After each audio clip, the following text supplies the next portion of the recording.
បន្តប្រើប្រាស់រហូតដល់ពេល6ខែចុងក្រោយបន្តទៀតខ្ញុំមើលឃើញថាបញ្ហាឡាក់ស៊ីកុំឡាក់ស៊ីកំពុងករបស់ខ្ញុំកាត់បន្ថយបានច្រើនខ្លាំងមកដល់ពេលនេះគឺរយៈពេល8ឆ្នាំហើយដែលខ្ញុំប្រើប្រាស់តែហេម៉ូរីនហើយមើលឃើញថាសុខភាពរបស់ខ្ញុំមិនមានអាការៈអាឡាក់ស៊ីកុំបន្តទៀតទេហើយខ្ញុំក៏បានសម្រេចចិត្តចូលទៅក្នុងសិក្ខាសាលាមួយថ្ងៃខ្ញុំមើលឃើញអំពីឱកាសនៃការផ្លាស់ប្ដូរជីវិតខ្លួនឯងអាចខ្លាចជាអ្នកមានតែកូនប្រពន្ធគាត់កូនចៅអូខ្ញុំសូមអរគុណចំពោះក្រុមហ៊ុនទីផងដែរក្នុងរយៈពេល8ខែកម្មករខ្ញុំផ្លាស់ខ្លាំងច្រើនណាស់ពីអតីតបុគ្គលិកផ្នែកវិស្វករមួយរូបអាចខ្លាចទៅជាអ្នកជំនួយអន្តរជាតិម្នាក់ហើយឥឡូវពីអ្នកជំនួយអន្តរជាតិម្នាក់ខ្លាចទៅជាអ្នកជំនាញមើលទីរូបម្នាក់ក៏ប៉ុន្តែទោះបីយ៉ាងណាក៏ដោយវាមានភាពអស្ចារ្យមួយកើតឡើងរូបខ្ញុំជារៀងរាល់ខែដោយសារតែកុំធានាមើលកូនក៏បានលុយទោះបីខ្ញុំរវល់ជាមួយក្រុមគ្រួសាររបស់ខ្ញុំយ៉ាងណាក៏ដោយប៉ុន្តែខ្ញុំនៅតែអាចរកចំណូលបានខ្ទង់2000ទៅ3000ដុល្លារជាប្រចាំខែ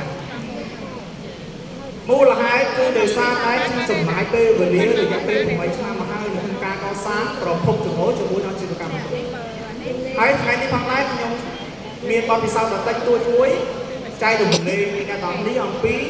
មូលហេតុដែលខ្ញុំអាចរកចំណូល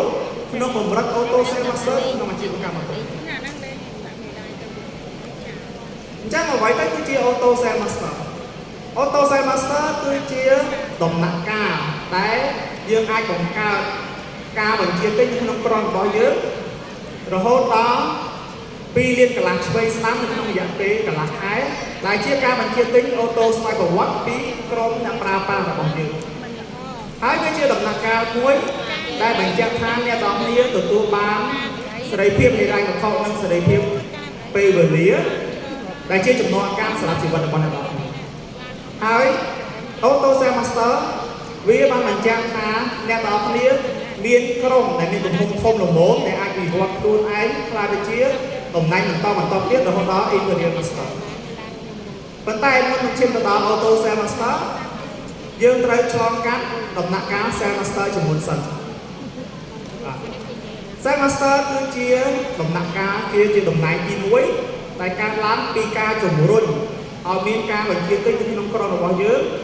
ចាប់ពីថ្ងៃទី1រហូតដល់ថ្ងៃទី15ដើម្បីឲ្យក្រុមរបស់យើងមានតំណែងពិន្ទុក្រុមឆ្វេង2លានកន្លះក្រុមស្ដាំ2លានកន្លះហើយពិន្ទុតខ្លួនរបស់យើងត្រូវតែមានទំហំរហូតដល់70ម៉ឺនទីនៅពេលដែលយើងព្យាយាមអភិវឌ្ឍខ្លួនឯងបន្តទៀតអភិវឌ្ឍក្រុមរបស់យើងបន្តទៀតឲ្យកាន់តែមានទំហំនៃការបញ្ជាទិញកាន់តែកើនឡើងនោះយើងអាចមានលទ្ធភាពក្នុងការបង្កើតការរក្សាលំហែ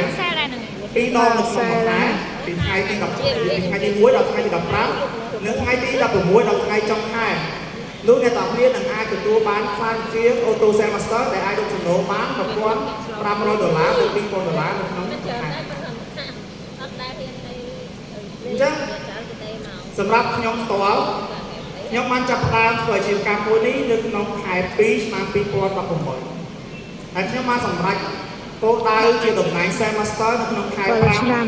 2018ពលគឺរយៈពេល3ខែបន្ទាប់ពីខ្ញុំចូលរួមក្នុងសិក្ខាសាលាអំពីភាពជោគជ័យលើកទី1អញ្ចឹងសូមសួរសមាជិកនៅទីនេះមានសមាជិកគឺណាខ្លះដែលបានចូលរួមនៅថ្ងៃនេះជាលើកទី1សូមអនុញ្ញាតលើកដៃផងបាទអញ្ចឹងវាជាបទពិសោធន៍មួយ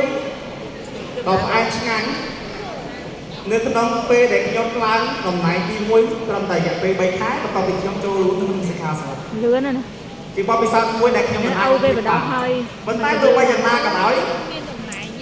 ទោះបីខ្ញុំជួបផ្ទះរឿងរ៉ាវច្រើនយ៉ាងណាក៏ដោយក៏ខ្ញុំនៅតែជំនះរាល់ឧបសគ្គទាំងអស់ហ្នឹងហើយឈរលើទីនេះយ៉ាងរឹងរូសកូនវិសាហើយខ្ញុំក៏តែងតែអរគុណខ្លួនឯងបើសិនជាខ្ញុំមិនសម្រេចចិត្តក្នុងការឡើងតំណែងទី1ជា Sales Master ពេលដែលខ្ញុំចូលរួមក្នុងសិក្ខាសាលា3ខែបន្ទាប់ពីចូលរួមក្នុងសិក្ខាសាលាទេខ្ញុំក៏មិនអាចវិវត្តខ្លួនឯងទៅជា Auto Sales Master ហើយ Auto Sales Master ជាបទពិសោធន៍របស់ខ្ញុំផ្ទាល់គឺការឡើងអំពីខ្លួនខ្ញុំផ្ទាល់តែខ្ញុំត្រូវតែបន្តក្នុងគំនិតក្នុងការធ្វើអាជីវកម្មម៉ូតូមី បូករួមជាមួយនឹងការបញ្ចេញសកម្មភាពដើម្បីបង្កើតធនធានមនុស្សតែជាអូតូ consumer ឬក៏អតិថិជនស្វ័យប្រវត្តិអញ្ចឹងតាមរយៈការលក់ដើម្បីកសាងប្រព័ន្ធអ្នកប្រើប្រាស់ហើយតម្លៃអ្នកប្រើប្រាស់ទាំងអស់នោះឲ្យទៅជាអ្នកប្រើប្រាស់អូតូបន្ទាប់មកព្យាយាមបង្វឹកអ្នកប្រើប្រាស់អូតូទាំងអស់នោះឲ្យក្លាយទៅជាអ្នកជំនួញនឹងខុសចម្លងจากខុសវិស័យក៏ដូចជាយុទ្ធសាស្ត្រផ្សេងៗដើម្បីឲ្យអ្នកជំនួញទាំងអស់នោះក្លាយទៅជាអ្នកដឹកនាំយ៉ាងរឹងមាំនៅក្នុងរចនាសម្ព័ន្ធក្រុមហ៊ុនអញ្ចឹងវិធីសាស្ត្រដំបូងបំផុតដើម្បីបង្កើតធនធានមនុស្សជាអូតូស្វ័យប្រវត្តិជាអូតូ consumer ជាអតិថិជនស្វ័យប្រវត្តិគឺខ្ញុំត្រូវតែអភិវឌ្ឍខ្លួនឯងឲ្យក្លាយទៅជាអតិថិជនស្វ័យប្រវត្តិជាមុនសិនដល់ការចាប់តាមប្រើប្រាស់នៅផលិតផលអត់ដូចខ្ញុំបានចាប់តាមផ្លាស់ប្ដូរផលិតផលវិធីសាស្ត្រក្រៅប្រើប្រាស់តែផលិតផលដោយសារតែអាតូមនេះគឺជាផលិតផលដែលពោពេញដោយសុខភាពដាច់សម្រាប់បាត់ហើយព្រោះអាតូមនេះបានផ្លាស់ប្ដូររូបរាងកាយខ្ញុំខ្លាំងមែនទែនទាំងសម្រស់និងសុខភាពដែលធ្វើឲ្យខ្ញុំមានភាពរំភើបខ្លាំងនៅពេលដែលខ្ញុំបានប្រើផលិតផលមួយនេះហើយលើកពីនេះបន្ថែមទៀតនៅពេលដែលខ្ញុំបានសិក្សាស៊ីជម្រៅជាមួយនឹងផែនការទីផ្សាររាល់ផលិតផលអាតូមីទាំងអស់គឺមានបន្ទុកតែបន្ទុកហ្នឹងគឺជាការផ្ដល់នូវកម្រៃជាផ្សារត្រឡប់ទៅវិញនៅពេលដែលយើងប្រើប្រាស់គ្រប់ការកំណត់អាតូមតែម្នាក់ម្ដងអត់មានចែកទេអញ្ចឹងនៅពេលដែលខ្ញុំប្រើប្រាស់កាន់តែច្រើនហើយផឹកតែម្ដងច្រើនប្រហែលសម្រាប់ក្នុងការណែនាំការអតិថិជនបន្តទៀតដើម្បីបង្កើតប្រភពចំណូលបន្តបន្សំពីការងារហើយដំបូងខ្ញុំគ្រាន់តែថាខ្ញុំធ្វើអាតូមីដើម្បីបង្កើតចំណូលបន្តបន្សំ